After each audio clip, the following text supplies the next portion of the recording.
माजी खासदार शिवसेना नेते गजानन कीर्तिकर सर सध्या आमच्यासोबत आहे. सर, गोवाच्या नारेला तुम्ही फोडल्यात, काय सांगणार? कशा प्रकारची मेळावा होता आजच्या? गोव्याला शिवसेना एकनाथ शिंदेची बाळासाहेबांचे विचार घेऊन आम्ही 1 वर्ष झालं शिवसेना तिकडे स्थापन झाली. 2027 फेब्रुवारीला निवडणूक आहे. त्या निवडणुकीमध्ये शिवसेना पूर्ण ताकदीनिशी त्या निवडणुकीमध्ये पदार्पण करणार आहे. त्या गोव्याच्या गोमंतकमधले आमचे पदाधिकारी, मुंबईमध्ये राहणारे गोमंतकवासी जे आहेत ते गोमंतकवासी मुंबईमधले निवासी, लोकाधिकार समिती अशाचा हा मेळावा घेतला. संपर्क प्रमुख म्हणून सुभाष सावंत आहेत, गोव्याचे राज्यप्रमुख उपेंद्र गावकर आहेत, गोव्याचे सचिव म्हणून आमचे काशीनाथ मयेकर आहेत, बाकी जुने सर्व पदाधिकारी आहेत, राजू पेंडेकर आहे, लोकाधिकार समिती आहे. आणि आम्ही आता आज श्रीफळ वाढवलेलं आहे. आम्ही गोव्याच्या निवडणूक प्रचाराचा प्रारंभ या मुंबई नगरीतून सुरू करून त्याचा प्रचार आणि उमेदवार नक्की करणं आणि गावागावात जाऊन गोव्यामध्ये आता समस्या अशी आहे, जो गोवानीज आहे, गोयकर ज्याला म्हणतो, तो आता परांगदा झालेला आहे. बाहेरचे लोक त्यांच्यावरती सत्ता गाजवायला लागलीत, त्यांना भूमिहीन करून टाकलेलं आहे, त्यांना नोकऱ्या मिळत नाहीत, त्यांच्यावरती अन्याय चालू आहे. आणि ह्या अन्यायाच्यासाठी जशी शिवसेना महाराष्ट्रात काम करत होती तशी गरज आज गोव्याच्या लोकांसाठी त्या गोमंतकात आहे. आणि ते आंदोलन, ते निदर्शनं, ते घेराव आणि जर समजा एखादा गोव्याच्या विरोधात काम करणारा अधिकारी असेल तर त्याचा सोक्षमोक्ष लावणं हे सुद्धा ह्या शिवसेनेचं कार्य आहे. गोवाच्या मुख्यमंत्री शिवसेनेच्या होणार असं तुम्ही सांगितलंय, तर चेहरा कोण होणार आहेत गोवाचा?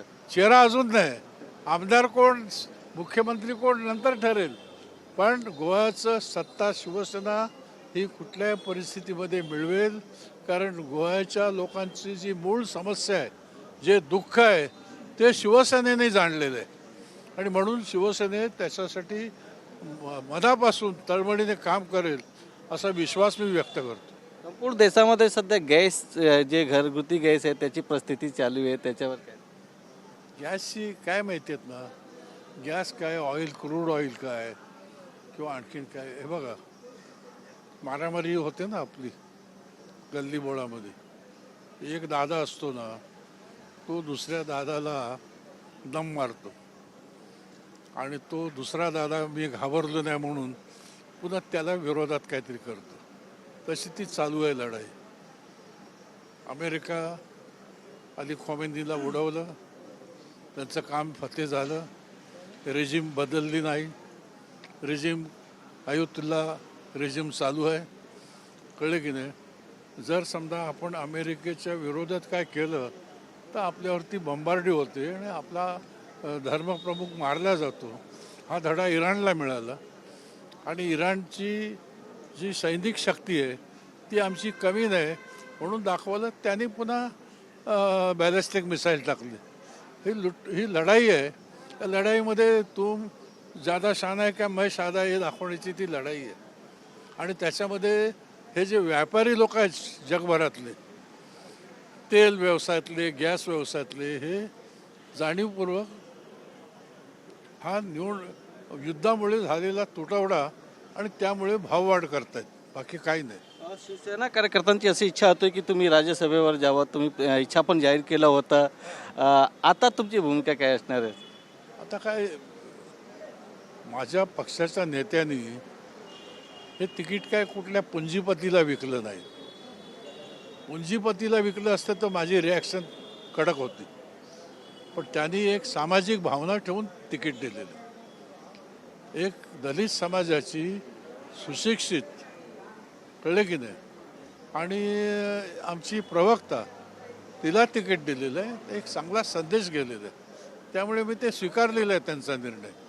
त्यांनी जर विक्री, कारण काय असतं माहिती आहे, विधान परिषद, राज्यसभा आहे ना, हे हल्ली त्या पदाची विक्री होते, खरेदीदार पण आहेत पुंजीपती. तसं दिलं असतं तर मग मी माझा फटका दाखवला असता पक्षाला.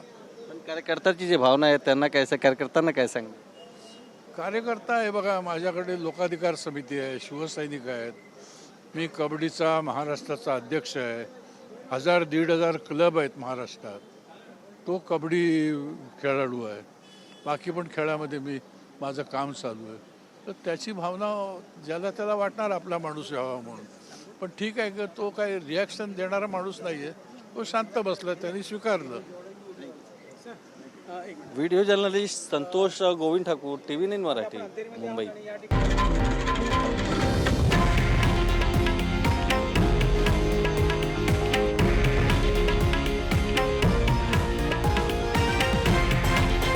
हे आहे देशातील नंबर 1 न्यूज नेटवर्क आणि आपण पाहत आहात TV9 मराठी, एकमेव.